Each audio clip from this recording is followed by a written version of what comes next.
Hi everybody, and welcome back to Cardiac Radio for Teens. For those of you who don't know, I'm Bia, and Cardiac Radio for Teens is a place where teens can come together with other teens to learn about spiritist teachings and topics in a way that makes more sense to us and is more relatable to us as teenagers in today's society. We've been reading through the Gospel according to Spiritism together, and last week we started chapter 5, which is Blessed are the Afflicted. And here we're talking about how even though we go through struggles and we go through problems that we have to face, we're actually blessed to have those problems because that's a chance for us to learn and to improve ourselves so that we never have to go through those types of problems again if we overcome that problem now. So last week we talked about causes of present day affliction. So if I didn't study, then I'm going to do bad on a test, and that's like a present day thing that we see. But then we started talking about past causes of affliction, about how things we did in our previous lives can cause something that we're suffering through now. So we'll pick up right in the middle of section 6, which is past causes of afflictions. Nevertheless, by virtue of the axiom, according to which every effect has a cause, these miseries are effects that have to have a cause. And if we admit that God is just, then the cause must also be just. Therefore, as an effect is always proceeding by a cause, and if that cause is not to be found in the present life, then it follows it must come from before this life, that is to say, from a preceding life. On the other hand, God being unable to punish goodness that has been done or badness that has not been done, it follows that we are being punished then wrong must have committed. If that wrong is not in the present life, then it must come from a past existence. This is an alternative that no one can avoid, and where logic determines on which side God's justice lies. So here what they're saying is that we need to have had previous lives, because sometimes we struggle through something, or people struggle through something that is understandable. Like, what did they do to deserve that? And if you just look at this one life, it doesn't make sense, right? It seems like God's unfair. But when we look at their previous lives and we keep looking, then they say, oh, it's because of this and this and this. Now they're going through this. And it makes sense, right? They're saying every effect has a cause. So and we see that when we see children that come with these really bad diseases, or they're already paralyzed or something, they say, what did they do to deserve that? They were just born. They didn't even have time to do anything wrong. And that's when we look into the past lives and say, oh, because they experienced this in a previous life, now they're going through this. And that way, it makes more sense. So they're saying, with thinking about just logic and knowing that God is just and God has ultimate justice, then we can't avoid the concept of a previous life, because we know that if we're suffering through something, it must have been because something we did. Then it continues.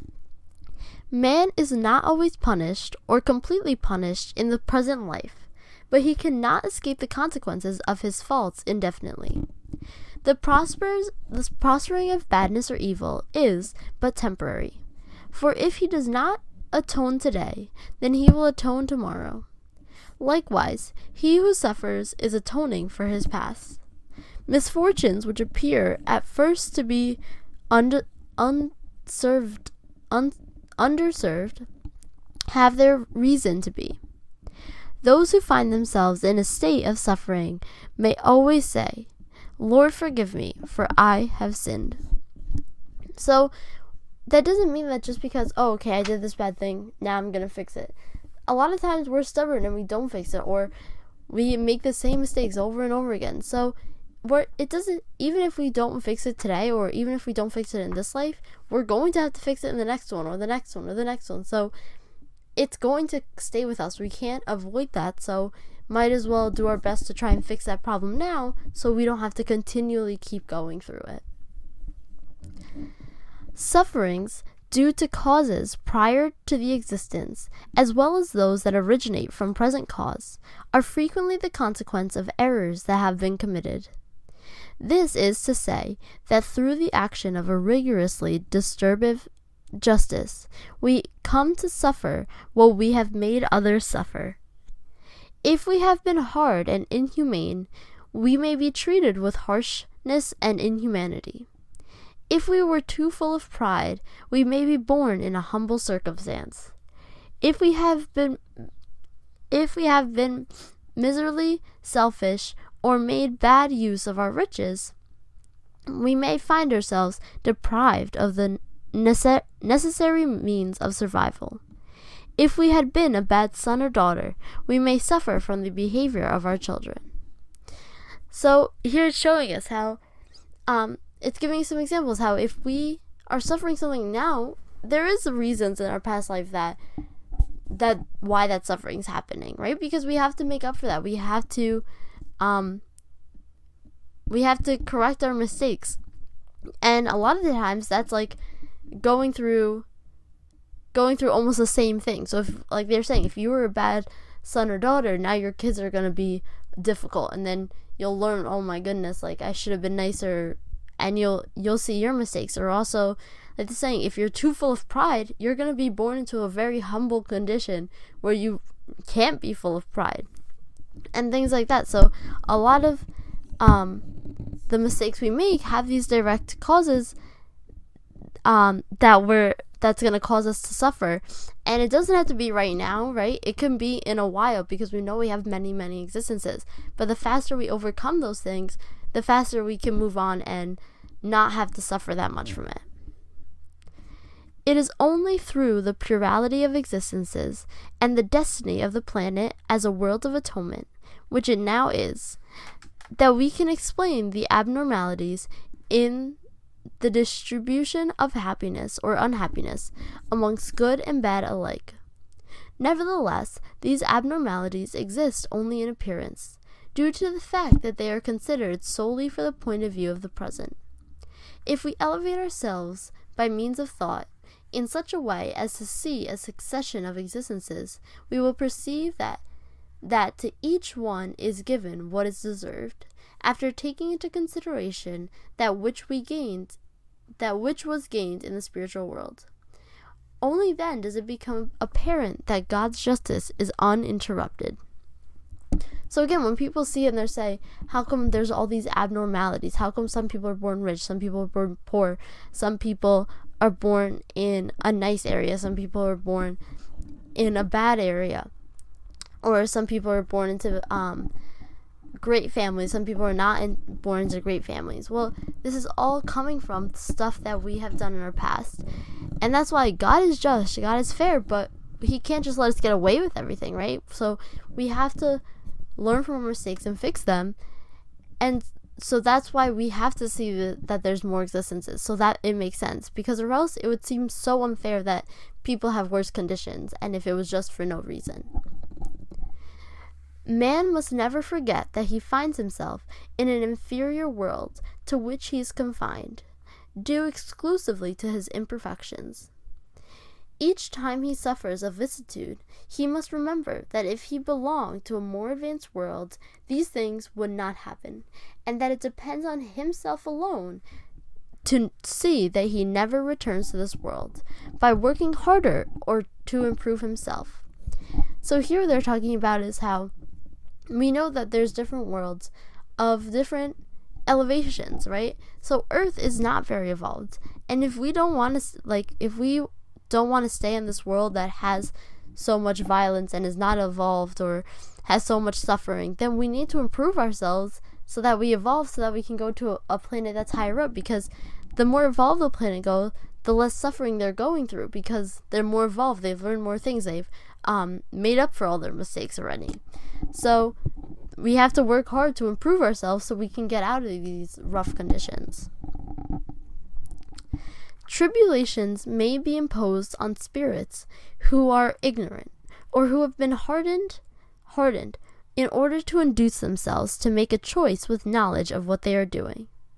Repentant spirits who wish to repay the evil they have committed and who desire to behave better are free to make their own choice. Such was the understanding of one spirit who, after having failed to complete a task, asked to be allowed to repeat it so as not to lose the benefit of his work. Therefore, tribulations are at the same time atonement for the past, for which we receive the deserving retribution, and also tests relating to the future, which we are preparing. We offer thanks to God, who, in his goodness, helps man to repay his debts, and does not irrevocably condemn the first fault. So, the other thing is that oftentimes it's our choice. When we're in the spirit world, we're saying, okay, when I reincarnate, I want to go through this and this and this problem so that I can try and overcome it, because I was getting close to learning this, but then I made a mistake and then I messed it up. So I want to come back to do it again. And even if that means we have to suffer again, we are the ones that genuinely sign ourselves up for that. We say, yes, I want to suffer through this so I can try and learn, because I want to overcome this. I want to improve on this. So it's not even that God is forcing us, oh, now you're going to do this, or you're going to punish for a while before you can repay it. No, if we go and repay it, then that's great, right? And the faster we repay it, the faster we're done with it. But oftentimes people drag it out, and that's why they suffer longer and longer, not due to God, but due to our own laziness. God doesn't want to be mean with our punishments or anything like that, but we have to learn. And if we make a mistake and we're like, oh, I'm sorry, I made that mistake, and then we generally try and fix it, that's all that matters. We don't need to have some big punishment. But if we do nothing about it and we keep making horrible mistakes all the time, keep doing horrible wrongdoings, then there's going to be a point that God's going to put us in such a condition that we need to learn from that we have to move on, because we've been stuck in this horrible habit for too long. It is not to be thought, however, that all suffering in this world denotes the existence of determined shortcoming. Many times it is simply an ordeal requested by the spirits, which will help it towards purification and active progress. So atonement is always a test, but a test is not always an atonement. Tests and atonements, although, are always signs of relative inferiority, as that which is perfect needs no testing. Nevertheless, it is possible that a spirit, having reached a certain degree of elevation and being desirous of future progress, may request a mission or task to perform. Depending on whether or not they are victorious, and according to the difficulty of the requested test, they will be more or less compensated. These then are those people who have naturally good instincts, whose souls are elevated, and who possess inborn sentiment. They apparently bring nothing from their past existence, and who, despite great torments, suffer with true Christian resignation, asking only that God help them to support their trials without complaining. On the other hand, we may consider as atonements those afflictions we provoke complaint, and which cause revolt against God. So, also, sometimes what we're going through is not because of something we suffered, but maybe we're like, I want to go through this so that I can learn, and that can be a test, so I never have to, so that I pass that test and I can move on, and I can get towards, get closer towards perfection, right? So, a lot of the things we go through, there's also things that, okay, we didn't make a mistake about it yet, but we're still going to have to go through it. So we see if we know how to truly react in that situation. So they said, I want to come in this situation so I can learn from it. So in that case, it's test. It's not an atonement, right? It's not because it's something we did wrong, but it's still a test to help us improve and to become better. So not all the things have to be things we suffered, but it is things that we are trying to overcome to become better people. Beyond doubt, the suffering, which does not provoke complaint, can also be considered an atonement. But this indicates it was voluntarily sought rather than imposed. This constitutes a test of our strength of resolution, which in itself is a sign of progress. So even though suffering is a test for us, right? Like we're going through something tough, we're suffering from it. That's a test of how we can face that problem. But also not complaining is also a test, right? Going through those conditions and not complaining, not being miserable about it, but being happy with what we have and looking at the bright side of it. So that's also a test that we have to go through. So that's a test we can go through at any time, right? We are all going through struggles, but can we not complain about it? Can we have positive thoughts? Can we overcome it? And that in and of itself is a test that we have. Spirits cannot aspire to complete happiness until they become pure. Any kind of stain prohibits entrance into the blissful world. It is like the passengers on a plagued ship who find themselves prohibited from entering port until they have undergone a cleansing. The imperfection of spirits are slowly overcome by means of various corporeal lives. The tribulations of life, when well supported, help them towards progress. They erase faults and find purification by means of atonement, which is the remedy that cleanses the sores and heals the sick. The more grave the illness, the more energetic must be the remedy. Therefore, those who suffer greatly must realize that they have most to atone for, and should rejoice in the proximity of the cure. It will depend on each one to take every advantage from suffering, by being resigned and not spoiling things with impatience, seeing that if be the case, they will then have to begin all over again. And again, they're saying that we can't get into a more evolved world or a happier state without becoming pure, right? Without getting rid of these imperfections that we have. And it's not about just hiding them, but truly overcoming them, truly learning from them, and being done with that test, being done with making up for that mistake we did. So they said, just like how if there's passengers on a boat that has a plague, they all have to go through a cleansing before they go anywhere, right? They're not going to be allowed anywhere because they still have that sickness on them. And it's kind of the same thing. We're not going to be able to go anywhere until we get rid of these imperfections that we have, these struggles that we have. And it's not a bad thing that we have these imperfections. It's just a way to push us to improve and to grow. And we all have them, right? We're all on Earth. That's not a super evolved world.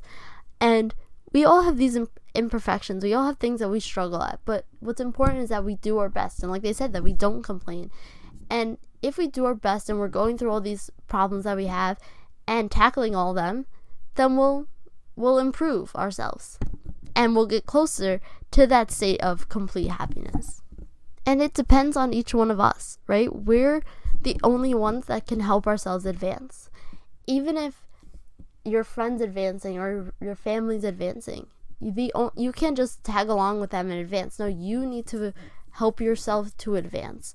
That's the only one who can do anything for you, right? So that's why we need to take that time to focus on ourselves and not everyone else, because where we're gonna be is based on ourselves, not based on where anyone else will be. And now we're on to the next section, which is titled Forgetfulness of the Past. It is useless to object that forgetfulness constitutes a barrier to the utilization of experience acquired in past lives. If God considered it convenient that a veil be cast over the past, it is because it is to our advantage that this be so. In fact, remembrance would be a very great inconvenience. It would, in certain cases, cause a person great humility, or perhaps make them prideful, which would interfere with their free will. In any case, it would certainly cause inevitable perturbation in social relationship. So some people say, oh, but how come we don't remember any of our past lives, right? But we don't remember our past lives to help us, right? And they're saying if God let us remember all of our past lives, it would actually be an inconvenience. It would be harder for us to overcome all these problems, because what if I have a big problem with someone, they were so mean to me and did all these things to me, and then they come as my brother or sister? How am I going to be able to be nice to that person when I know all the horrible things that they did to me, or vice versa, or all the horrible things that I did to that person? So forgetting helps us to overcome those problems, because then when we don't know the situation that happened in the past, maybe we'll have a tough relationship with that person, but we'll learn to live together. We'll learn to love each other. But if we already know what happened in the past, it makes it a lot harder to move on. Or just little situations like if someone was a king in a previous life and now they're not, if they remember that, they'd be like, oh, I used to be a king, and then they would still have pride, right? Even if it wasn't their current situation, they would still be prideful. So that would still be bad for them and still be hurting for them. So when we think, oh, but if I just remembered my past, it would be easier to make up for my mistakes. No, it's not. It would be much harder to overcome these obstacles that we face, knowing all the wrong that we've done and everything that we've gone through in the past. A spirit is frequently reborn into the same ambient where it has previously lived, establishing once again the same relationships in order to repay the evil done. Recognition of these same people, who perhaps had been hated, would only serve to rekindle that emotion. In any case, humiliation would be felt on confronting those who had been offended. So, in order that we may improve ourselves, God had bestowed upon us precisely what we need, that which is sufficient and nothing more, this being none other than the voice of conscience and our instinctive tendencies. He has only deprived us of what would be prejudicial. So oftentimes we come back into the same family, the same environment, so that we can make up the wrongs, because a lot of the times we did wrong with the people that were around us. So oftentimes we'll come back into that same kind of environment with those same individuals so that we can make up for those mistakes that we made with those specific people. And again, if we knew the hatred that existed between certain people, or conflicts that existed between certain people, it would be a lot harder for us to forgive those people and move on.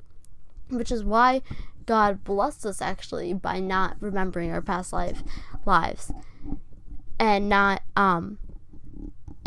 knowing all of that, so it's easier for us to forgive other people and to learn to love other people.